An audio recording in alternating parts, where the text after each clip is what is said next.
Notre société est vraiment un peu malade du temps.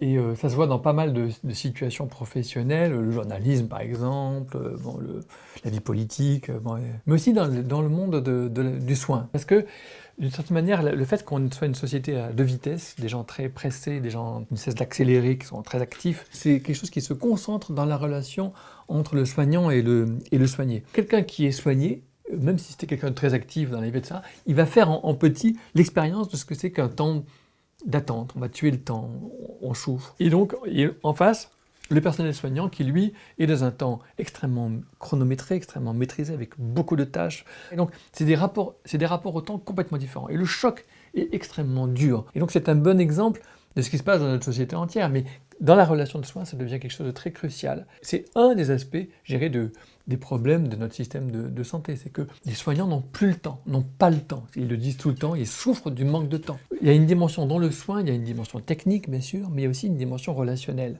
qui demande de laisser un tout petit peu la parole s'installer, donc un petit peu de temps de raconter, le temps de se laisser retarder, de se laisser accrocher, de se laisser intriguer par une parole, par un sourire, au contraire, par une mauvaise humeur.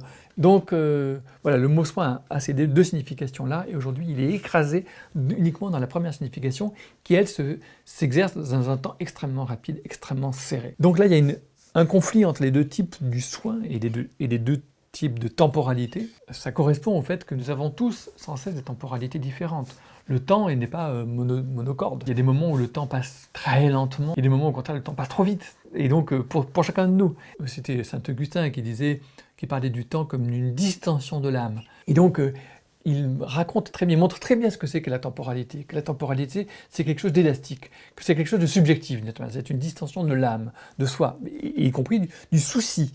Si je suis insouciant, le temps ne compte pas. Si je suis soucieux, le temps compte. Alors, comment faire pour recoordonner, réintriguer des temps qui sont en train de se déchirer? Et je pense que si nous arrivions à le faire dans le monde du soin, eh bien, ça donnerait un petit peu l'exemple au monde en général. Et c'est là que je reviens à quelque chose de philosophique très fondamental. Si nous ne connaissions pas le temps, si nous n'avions pas le temps, eh bien, il n'y aurait pas d'autre. L'autre n'existerait pas. Et d'une autre manière, s'il n'y avait pas d'autre, eh bien, il n'y aurait pas de temps. Si je ne rencontrais jamais personne, je serais dans un tout autre temps. Je ne sais pas ce que serait que le temps si je ne rencontrais pas quelqu'un d'autre que moi-même. Donc je pense que notre système, notre société technicienne, c'est une société dans laquelle on se débrouille pour ne jamais rencontrer d'autres, et donc pour avoir une temporalité qui est une temporalité qui n'est pas à proprement parler une temporalité humaine. La temporalité humaine, c'est une temporalité qui est en quelque sorte ouverte par l'altérité, par la possibilité d'être surpris. L'autre, c'est quelque chose qui m'arrive, quelque chose qui m'advient, quelque chose qui m'arrive et donc qui peut me surprendre. Si je ne peux jamais être surpris par autre chose que par moi-même, d'une certaine manière, je suis dans un temps qui n'est plus un temps humain. Voilà, d'une certaine manière, ce qui nous arrive.